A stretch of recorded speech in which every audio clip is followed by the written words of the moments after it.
Hi, I'm Andrew Meltine, and today I'll be talking to you about pre-writing strategies, how and why you can use them, and how you can use them outside of class.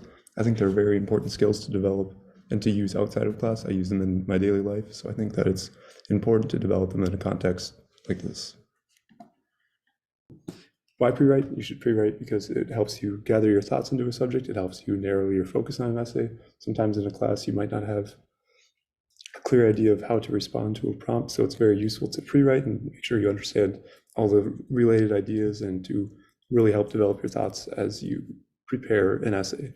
It can often seem that if you engage in this process, it can often seem that a lot of the time is wasted because a lot of the writing won't end up going into the final draft of the essay, but just this whole process of forcing yourself to collect your thoughts into a single paper before, we'll talk about the methods in a bit, but in any method, and just to collect your thoughts, it often helps you make it often helps the writing process itself to become a lot easier and quicker. And I think this is a tool that is very useful to develop now because it can be useful outside of classes. It's very applicable outside of classes. I mean, there are multiple scenarios where I personally, if there's a application I have to write, I will first now pre-write. And this is a skill that I've developed through classes like these. And I think that it helps it's very broad. The applications aren't just for the class. So we'll talk about 5 here. We'll talk about 5 pre-writing strategies. And I'll go on to the first one, which is listening. And this is the one that I personally like the most. And I think that I see the most use of it. I think I see it used most often.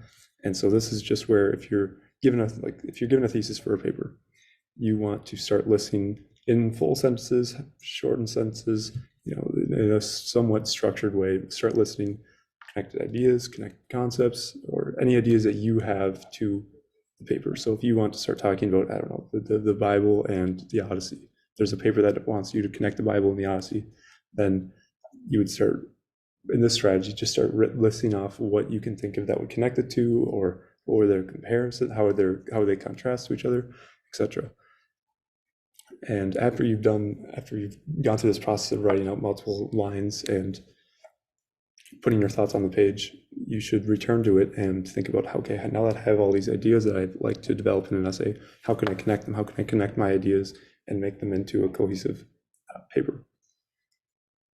And this is right. It helps you narrow down a lot of your ideas. It's something manageable, and it's something that you can use to process a lot of information. Like especially in a literature-heavy class, it's hard to understand what you'd like to have in a single essay. So this sort of process allows you to very clearly identify what you wouldn't want in the paper and what you want in the paper.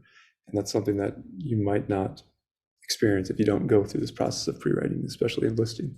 The second one is free writing. And this is just where you would take your subject, again, let's just say it's the Bible and the Odyssey you're comparing in this paper, and you're just going to start writing as much as you can for as long as you can. Not as long as you can, but set a time limit, maybe just set a time limit, maybe 5 minutes, just write continuously.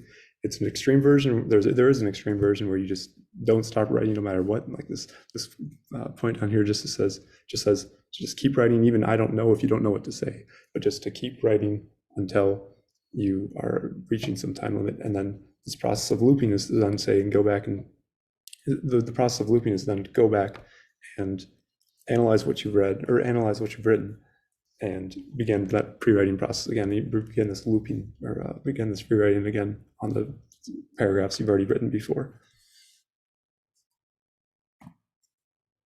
This third one, I think out of all of these, is the one that people would have the most familiarity with. This is clustering or mind mapping, where if you have, again, let's say it's the Odyssey in the Bible, then you put that thesis statement in the middle and you start drawing lines and connections all over the place to ideas that you'd connect to it. Like if you're comparing and contrasting the Odyssey and the Bible, there's going to be a large portion to do with gods and gods. There's going to be connections to the gods, and there's going to be connections of what those gods think about certain things. And it's just going to be this growing structure of thoughts and different shapes. And I think this one is especially useful if you're someone who considers himself to be more of a visual learner.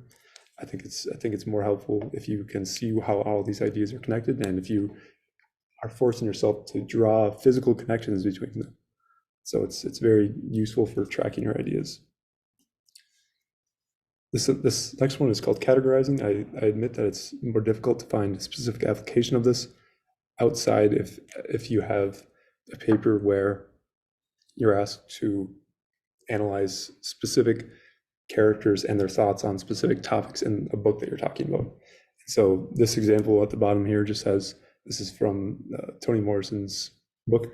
And so the characters in it, what they think about certain topics, and if the paper is asking you, or even if you just want to do this for fun, but if this paper is asking you to consider your own thoughts on these topics, then you put your thoughts at the bottom. And in these white boxes, in these boxes that are empty, just to say what milkman thinks about love, what pilot thinks about family, what you think about justice. And this will help you to get, again, kind of a visual understanding of what you'd like to cover in a paper. A bonus, this is a journalist questions sort of attempt at pre-writing. And this is just to force yourself to think about the big questions that are the who, the what, the where, the when, and the how. And these are the questions that, again, this is called the journalist questions. And these are the questions that journalists and crime investigators like to ask themselves, because it helps them develop a focus. I mean, it's clearly useful for some reason, and it's something that you can use in your own writing. So just think about these big questions and about how you can answer them. So in this video, we've covered 5 different examples of pre-writing strategies, and what I've hoped this video has given you is an understanding or an awareness of the existence of these strategies, and I hope it's given you an understanding of when it might be appropriate to use these strategies in a given context. Again, I think they're very important I think they're very important skills to have in daily life. And so it's a great opportunity to have the opportunity to develop them in a context such as this. Thank you.